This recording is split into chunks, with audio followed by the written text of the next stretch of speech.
Well, Attorney General Ferguson, when Bob Ferguson was AG, started this investigation with sending us seven civil investigative demands, and we had to supply everything we had from banking records to everything in our file cabinets, all the TV, to radio ads we've ran, media we've done, every correspondence with supporters and vendors.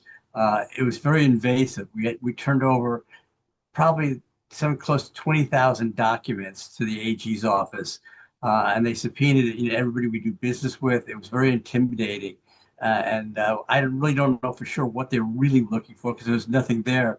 They were arguing that we weren't complying with consumer protection laws in the state of Washington and charitable solicitation laws in the state of Washington. We ended up supplying everything. We decided that we were going to comply. We had a choice of not complying. And then, of course, they would have argued that we were hiding something. We had nothing to hide, so we complied. And they did depositions with people on staff. I was deposed. It was extremely invasive. It was totally 100% political. It was aimed at trying to destroy the organization.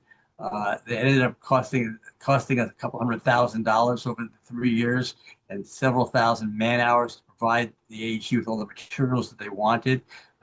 It was really disgusting. We decided at one point we were going to file a federal civil rights suit against the AG, and we did that. And we litigated through court all the way through the Ninth Circuit Court of Appeals that ruled unanimously in our favor to raise the suit against Ferguson. And then, of course, they realized now that he's not the AG. The AG's office didn't want to deal with this anymore. There was nothing there that they ever found.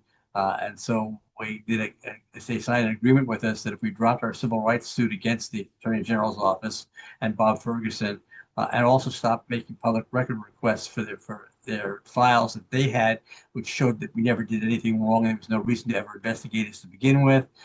They would, quote unquote, end the investigation and no longer come after us and say that we complied with all the civil investigative demands and we were clean and home free.